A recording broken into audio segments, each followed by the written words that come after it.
ಮಹಾರಾಜ ಕಂಸನ ಅರಮನೆಯ ಬಿಸಿಲು ಮಚ್ಚು. ಅಲ್ಲಿ ಮಂತ್ರಿ ವೈದ್ಯ ಗುಸುಗುಸು ಮಾತನಾಡುತ್ತಿದ್ದಾರೆ. ಒಬ್ಬ ಸೈನಿಕ ಓಡಿ ಬಂದು ಒಡೆಯರು ಬರ್ತಾ ಇದ್ದಾರೆ ಎನ್ನುತ್ತಾನೆ. ಮಂತ್ರಿ ಮತ್ತು ಇತರರು ತಕ್ಷಣ ಎದ್ದು ಕಂಸನನ್ನು ನಿರೀಕ್ಷಿಸುತ್ತಾ ನಿಲ್ಲುತ್ತಾರೆ. ಎರಡು ಪಕ್ಕ ದೀವೆಟಿಗೆಯವರು. ಕಂಸ ರಂಗಕ್ಕೆ ಧಾವಿಸುತ್ತಾನೆ. ಮೆಟ್ಟಿಲು ಹತ್ತಿ ಬಂದಿರುವುದರಿಂದ ಎದಿಸಿರು ಬಿಡುತ್ತಾ ಇದ್ದಾನೆ. ಒಡೆಯರು ಬರ್ತಾ ಇದ್ದಾರೆ, ಒಡೆಯರು ಬರ್ತಾ ಇದ್ದಾರೆ. ಭೌಪರಾಗ್ ಭೌಪರಾಗ್ ಭೌಪರಾಗ್.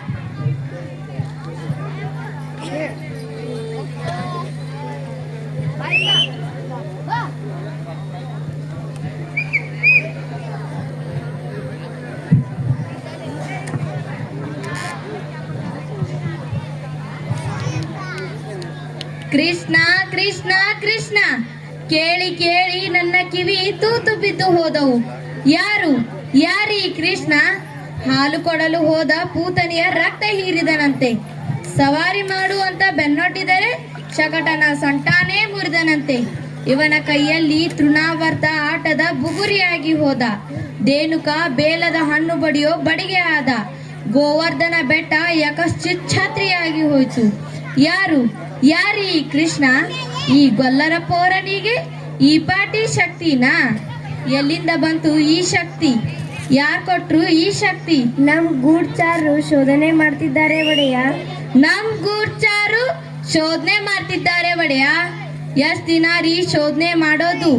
ಬೆಂಕಿ ಕೈ ಇಟ್ಟರೆ ತಕ್ಷಣ ಸುಡುತ್ತೆ, ಹಾವು ಕಾಲಿಟ್ಟರೆ ತಕ್ಷಣ ಕಚ್ಚುತ್ತೆ. ಶೋಧನೆ ಮಾಡ್ತಾರಂತೆ ಶೋಧನೆ. ನಿಮ್ ಮುಖಕ್ ಮಂಗಳಾರತಿ ಅತ್ತ. ಮಾಹಿತಿ ಸಂಗ್ರಹ ಕೊನೆ ಹಂತಕ್ಕೆ. ಕೊನೆ ಹಂತಕ್ಕೆ? ಯಾರ ಕೊನೆ ಹಂತಕ್ಕೆ? ಹಾ, ಕೊನೆ ಹಂತಕ್ಕೆ ಬಂದಿದೆ. ಬರ್ಲಿ ಬಿಡಿ, ಬೇಜಾರು ಮಾಡ್ಕೋಬೇಡಿ. ಇವರೇ ನಾನು ಹೇಳಿದ್ನಲ್ಲ ಇಬ್ರು. ಇವರೇ ಒಡೆಯ. ಇವ ಶೈಲಿಕ, ಇವ ದುರ್ವಿಧ. ನಮಸ್ಕಾರ ಅನ್ನದಾತ. ಕೈಯಲ್ಲ ನಿಮ್ಮ ಕಾಲು, ಕಾಲಲ್ಲ ನಿಮ್ಮ ಎಕ್ಕಡ. ಶಭಾಷ್. ಇದು ಕೈಯಲ್ಲ, ಕಾಲೂ ಅಲ್ಲ, ಎಕ್ಕಡಾನೂ ಅಲ್ಲ, ಯಮಪಾಶ. ತಿಳ್ಕೊಳ್ಳಿ. ಹಾ, ಏರ್ಪಾಡೆಲ್ಲ ಆಗಿದೆಯಾ? ಆಗಿದೆ ಒಡೆಯ. ಸಾಹೇಬ್ರೆ ಬಂದು ಖುದ್ದು ಪರಾಮರಿಸಿದ್ದಾರೆ. ಹೌದು ಒಡೆಯ. ಕ್ರೀಡಾಂಗಣಕ್ಕೆ ಇರೋದು ಒಂದೇ ಹೆಬ್ಬಾಗಿಲು. ಬಾಗಿಲವಾಡದ ಕಮಾನಿಗೆ ಕಿರುಗತಿ ಅಲಂಕಾರ. ಬಾಗಿಲವಾಡದ ಕಮಾನಿನ ಮೇಲೆ ಗಾಜಿನ ರಾಜಗೋಪುರ. ಅದೇನಾದ್ರೂ ತಲೆ ಮೇಲೆ ಬಿತ್ತು ಅಂದ್ರೆ ಶ್ರೀಮದ್ ರಮಾರಮಣ ಗೋವಿಂದ ಗೋವಿಂದ. ಆದ್ರೆ ಅದು ತಲೆ ಮೇಲೆ ಬೀಳ್ಬೇಕಲ್ಲ? ಬೀಳುತ್ತೆ ಬೀಳುತ್ತೆ. ಇಡೀ ರಚನೆ ಒಂದು ಸಣ್ಣ ಕೀಲಿನ ಮೇಲೆ ನಿಂತಿರ್ತದೆ. ಆ ಕೀಲು ಎಳೆದ್ಬಿಟ್ರೆ ಮುಗಿಯಿತು. ಅಬ್ಬಾ, ಒಳ್ಳೆ ರಾಕ್ಷಸ ಕಣ್ರಿ ನೀವು. ಏನ್ ಬುದ್ಧಿ, ಏನ್ ಕತೆ. ಆ ಪಿಳ್ಳಂಗೋವಿ ಕೃಷ್ಣ ಅದೇ ಬಾಗ್ಲಲ್ಲಿ ತಾನೇ ಬರ್ಬೇಕು. ಬೇರೆ ದಾರಿನೇ ಇಲ್ಲ ಅಂತೀನಿ. ಅಂತೀರಿ, ನನ್ ತಲೆ ತಿಂತೀರಿ. ನಿಮಗ್ ತಲೆ ಇದೆ ಏನ್ರಿ? ಸುಮ್ನೆ ಇನ್ನೊಂದ್ ಬಾಗ್ಲು ಇಡಿ. ಇನ್ನೊಂದು ಬಾಗ್ಲ? ಎಲ್ಲರೂ ಬರೋ ಬಾಗ್ಲಲ್ಲಿ ನಾನ್ ಬರೋಕಾಗುತ್ತಾ ಮತ್ತೆ? ಆದ್ರೆ ಒಡೆಯ, ನಿನ್ ಬುರುಡೆ ಒಡೆಯ.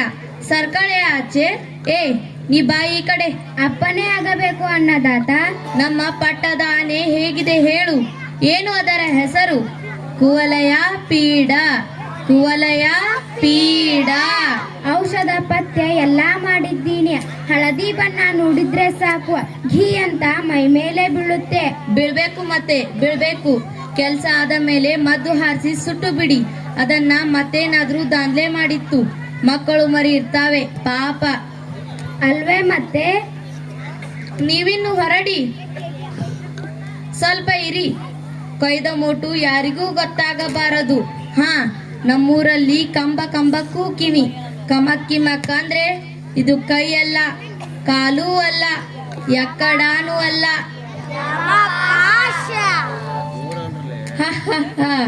ಬಲೆ ತಮಾಷೆ ಕಣ್ರಿ ನೀವು. ಮಂತ್ರಿ, ಇವರ ಮೇಲೂ ಒಂದು ಕಣ್ಣಿಡು. ನೀನು ರಾಜಕೀಯದಲ್ಲಿ ಯಾರು ಯಾರನ್ನೂ ನಂಬಬಾರದು. ನಿನ್ನನ್ನು ನೀನು ಕೂಡ. ಹಾ ಮಂತ್ರಿ, ಬಾ ಈ ಕಡೆ ಕೂತ್ಕೋ. ಇರ್ಲಿ ಬುದ್ಧಿ. ಏನಿರ್ಬೇಕ್ರಿ? ಮಂಡೇಲಿ ಕೊಂಚ ಮಾಂಸ ಇರ್ಬೇಕು. ನೀವು ನೋಡಿದ್ರೇನ್ರಿ? ಏನಂದ್ರಿ ಒಡೆಯ? ನೀವು ನೋಡಿದ್ರೇನ್ರಿ ಆ ಕೃಷ್ಣನ? ಓಹೋ, ನೋಡ್ದೆ ಒಡೆಯ. ಹೇಗಿದ್ದಾನೆ ಆ ಪಟಿಂಗ? ಇದ್ದಾನೆ ಒಡೆಯ. ಇದ್ದಾನೆ ಗೊತ್ತು. ಯಾರ ಹಾಗೆ ಇದ್ದಾನೆ ಅವ? ಅಂದ್ರೆ ತಾವು ಹೇಳೋದು ನಿಮಗೆ ತಿಳಿಲಿಲ್ಲ ಅಲ್ಲ? ನಿಮ್ ತಲೆ ನೀವ ಹುಡುಗನ್ನ ಹತ್ತಿರದಿಂದ ನೋಡಿದ್ರೇನ್ರಿ? ನೋಡಿದೆ ಒಡೆಯ. ಅವನು ನಮ್ ದೇವಕಿ ಮಗ ಅನ್ಸ್ತಾ ನಿಮ್ಗೆ? ಕಣ್ಣು, ಮೂಗು, ತುಟಿ, ಗದ್ದ ಏನಾದ್ರೂ ಹೋಲಿಕೆ ಇದೆಯಾ? ನಮ್ ದೇವಕಿ ತರ ಅಥವಾ ವಸುದೇವನ ತರ ಹೊಟ್ಟೆಯಲ್ಲಿ ಹುಟ್ಟಿದ್ಮೇಲೆ ಏನಾದ್ರೂ ಒಂದು ಹೋಲಿಕೆ ಇರ್ಲೇಬೇಕು. ನನ್ನ ನೋಡಿ, ನನ್ ಕೈ ಬೆರಳೆಲ್ಲ ನಮ್ಮ ಅಪ್ಪಂದೆ, ಕೈ ಮಾತ್ರ ನಂದು. ವಸುದೇವ ದೇವಕಿ ಹೋಲಿಕೆ ಏನು ಕಾಣಲಿಲ್ಲ, ಆದ್ರೆ ಆ ಕೈ ಮಾತ್ರ ಹೀಗೆ ಕಾಣ್ತು. ಎಲ್ಲ ಇವನ ಮಕ್ಕಳು ಸೋದರ ಮಾವನ್ ಹೊಲ್ತಾವೇನ್ರಿ?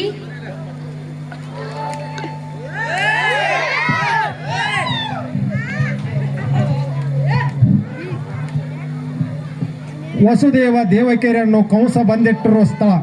ಇಬ್ಬರು ಸ್ವರ್ಣ ಶೃಂಖೇರಿಯಲ್ಲಿದ್ದಾರೆ. ದೇವಕಿ ವಾತಾಯನದ ಬಳಿ ನಿಂತಿದ್ದಾಳೆ. ವಸುದೇವ ಚಿಂತಾಮಗ್ನನಾಗಿ ನಿಂತಿದ್ದಾನೆ. ಅಕ್ರೂರ ಹೇಳಿದ, ಎದೆಯುದ್ದ ಬೆಳೆದಿದ್ದಾರೆ ಮಕ್ಕಳು ಅಂತ. 16 ವರ್ಷ ಆಯಿತು ಕೃಷ್ಣನ ನೋಡಿ. ನನ್ನ ಕಣ್ಣಲ್ಲಿ ಅವನಿಗೂ ಎಳೆಗೂಸೆ. ಲೋಕದ ಎಲ್ಲಾ ಮಕ್ಕಳು ಅಪ್ಪ ಅಮ್ಮನ ಕಣ್ಣೆದುರು ದಿನ ದಿನ ಚೂರು ಚೂರು ಬೆಳ್ತಾರೆ. ಮಕ್ಕಳು ಬೆಳೆಯೋದು ನೋಡು, ಅಪ್ಪ ಅಮ್ಮಂದಿರ ಪುಣ್ಯವೇ ಪುಣ್ಯ. ಮಕ್ಕಳನ್ನು ಆಡಿಸಲಿಲ್ಲ, ಆರೈಕೆ ಮಾಡಲಿಲ್ಲ, ತೊದಲು ನುಡಿ ಕೇಳಲಿಲ್ಲ, ತೂಗಲಿಲ್ಲ, ಜೋಗುಳ ಹಾಡಲಿಲ್ಲ. ನೋಡಿ, ಯಾರೋ ಬಂದ ಹಾಗಿದೆ.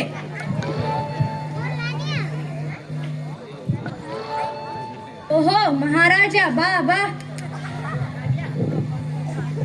ನಿದ್ದೆ ಬಂತ ಬಾವ? ಬರದ್ದೆ ಏನ್ ಮಾಡತ್ತೆ? ಅರಸನ ಅಂಕೆ ಇಲ್ಲ, ದೆವ್ವದ ಕಾಟ ಇಲ್ಲ. ಬಾ ಕುಳಿತುಕೋ. ಶಭಾಷ್ ಬಾವ, ನನ್ನ ಮನೆಯಲ್ಲಿ ನನಗೇ ಉಪಚಾರ. ನನಗಂತೂ ರಾತ್ರಿ ಎಲ್ಲ ನಿದ್ದೆನೇ ಇಲ್ಲ. ರಾಜ್ಯ ಕಾರ್ಯನೇ ಹಾಗೆ. 10 ಜನರ ಮಧ್ಯೆ ಕೂತಾಗ ಜೋಲಿ, ಏಕಾಂಗಿ ಇದ್ದಾಗ ಒತ್ತಿದರೂ ಮುಚ್ಚದ ರೆಪ್ಪೆ. ಆ ಕೃಷ್ಣ ನಿಮ್ಮ ಮಗನೇ ಇರ್ಬೇಕೇನು? ನಿಮ್ಮ ಮಗನೇ ಅವನು, ನನ್ನ ಸೋದರಳಿಯ ಅವನು. ಸುಳ್ಳು. ಕೃಷ್ಣ ನನ್ನ ಮಗ ಯಾಕೆ ಆದಾನು?